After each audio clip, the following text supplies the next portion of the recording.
بسم اللہ الرحمن الرحیم۔ ہر طرح کی تمام تعریفیں مالک الملک وحدہ لا شریک رب العالمین کے لیے، جو دلوں کے حال بہتر جانتا ہے۔ جی ناظرین، آج ہم اسلام کے ایک نہایت عظیم، بابرکت اور فیصلہ کن واقعے کا تذکرہ کریں گے۔ وہ واقعہ جس سے تاریخ انسانیت کا رخ بدل گیا، وہ واقعہ جس سے جہالت کا اندھیرا چھٹا اور ہدایت کا سورج طلوع ہوا۔ یہ واقعہ ہے غار حرا کا، جہاں اللہ تعالیٰ نے اپنے آخری نبی حضرت محمد صلی اللہ علیہ وسلم پر پہلی وحی نازل فرمائی۔ غار حرا مکہ المکرمہ کے شمال میں واقع جبل نور پر ایک چھوٹا سا غار ہے۔ یہ غار نہایت سادہ، تنگ اور خاموش ہے، مگر اللہ تعالیٰ کے نزدیک اس کی عظمت یہ ہے کہ یہ وحی الہی کے نزول کی پہلی جگہ بنا۔ نبوت سے پہلے کا زمانہ دور جاہلیت کہلاتا ہے۔ مکہ کا معاشرہ شرک، بت پرستی، ظلم، فحاشی، سود، شراب نوشی اور اخلاقی بگاڑ میں ڈوبا ہوا تھا۔ کمزوروں پر ظلم عام تھا، بیٹیوں کو زندہ دفن کیا جاتا تھا اور انسانیت سسک رہی تھی۔ ایسے اندھیروں میں اللہ تعالیٰ نے اپنے محبوب صلی اللہ علیہ وسلم کو ایک عظیم ذمہ داری کے لیے منتخب فرمایا۔ رسول اللہ صلی اللہ علیہ وسلم کو شروع سے ہی بت پرستی سے نفرت تھی۔ آپ صلی اللہ علیہ وسلم سچ بولنے والے، امانت دار اور پاکیزہ کردار کے حامل تھے۔ لوگ آپ کو صادق اور امین کہتے تھے۔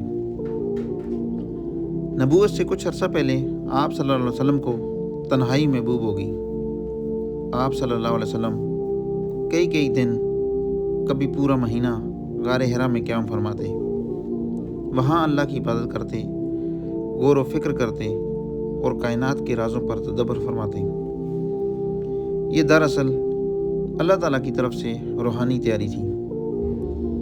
رسول اللہ صلی اللہ علیہ وسلم پر وحی کی ابتدا سچے خوابوں سے ہوئی، پھر آپ کو تنہائی محبوب ہوگی۔ آپ غار حرا میں عبادت فرمایا کرتے تھے۔ ایک دن فرشتہ آیا اور کہا، اقرا، یعنی پڑھو۔ تو آپ صلی اللہ علیہ وسلم نے فرمایا، ما انا بقاری، یعنی میں پڑھا ہوا نہیں ہوں۔ تو فرشتے نے آپ کو تھاما، پھر چھوڑ کر کہا، اقرا، یعنی پڑھو۔ اس طرح سے 3 دفعہ کیا اور تیسری مرتبہ یہ آیات نازل ہوئیں، اقرا بسم ربک الذی خلق، خلق الانسان من علق، اقرا وربک الاکرم الذی علم بالقلم، علم الانسان ما لم یعلم۔ یہ وہ مبارک آیات ہیں جن سے نبوت کا آغاز ہوا۔ غور کیجیے، اسلام کی پہلی آواز نماز، روزہ یا جہاد نہیں تھی، بلکہ علم اور پڑھنے کا حکم تھا۔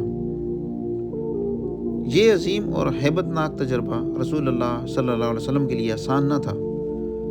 آپ صلی اللہ علیہ وسلم پر خوف اور لرزہ طاری ہو گیا۔ فوراً گھر تشریف لائے اور حضرت خدیجہ الکبریٰ رضی اللہ تعالیٰ عنہ سے فرمایا، زملونی زملونی، یعنی مجھے اڑا دو، مجھے اڑا دو، یعنی کچھ بھی مجھے اڑا دو۔ سردی لگ رہی تھی جیسے آپ صلی اللہ علیہ وسلم پر۔ یہ انسانی فطرت کی بہترین مثال ہے کہ نبی ہونے کے باوجود آپ صلی اللہ علیہ وسلم کس قدر عاجزی اور خوف الہی رکھتے تھے۔ حضرت خدیجہ الکبریٰ رضی اللہ تعالیٰ عنہ نے رسول اللہ صلی اللہ علیہ وسلم کو تسلی دی اور فرمایا، اللہ کی قسم، اللہ آپ کو کبھی رسوا نہیں کرے گا۔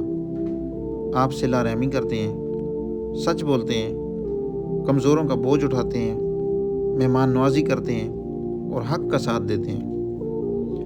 تو حضرت خدیجہ الکبریٰ رضی اللہ تعالیٰ عنہ رسول اللہ صلی اللہ علیہ وسلم کو اپنے چچا زاد بھائی ورقہ بن نوفل کے پاس لے گئی، جو آسمانی کتابوں کا علم رکھتے تھے۔ انہوں نے فرمایا، یہ وہی فرشتہ ہے جو حضرت موسیٰ علیہ السلام پر نازل ہوا تھا۔ کاش میں اس وقت زندہ رہوں جب آپ کی قوم آپ کو نکال دے گی۔ یہ سن کر رسول اللہ صلی اللہ علیہ وسلم نے فرمایا، کیا میری قوم مجھے نکال دے گی؟ تو ناظرین، یہ وہ لمحہ تھا جب حق اور باطل کی کشمکش کا آغاز ہوا۔ تو غار حرا کے واقعے سے ہمیں یہ سبق حاصل ہوتا ہے کہ اسلام کی بنیاد علم پر رکھی گئی۔ تنہائی اور غور و فکر ایمان کو مضبوط کرتا ہے اچھا اخلاق دعوت دین کی سب سے بڑی طاقت ہے، اور اللہ تعالیٰ اپنے نبی کو ذمہ داری سے پہلے مکمل تیار کرتے ہیں۔ عورت کا کردار اسلام میں نہایت بلند ہے، تو دعا ہے کہ اللہ تعالیٰ ہمیں قرآن کو سمجھنے، پڑھنے اور اس پر عمل کرنے کی توفیق عطا فرمائے، ہمیں سیرت رسول صلی اللہ علیہ وسلم پر چلنے والا بنائے، ہمارے دلوں کو ایمان کے نور سے منور فرمائے۔ آمین یا رب العالمین۔ جزاک اللہ خیر۔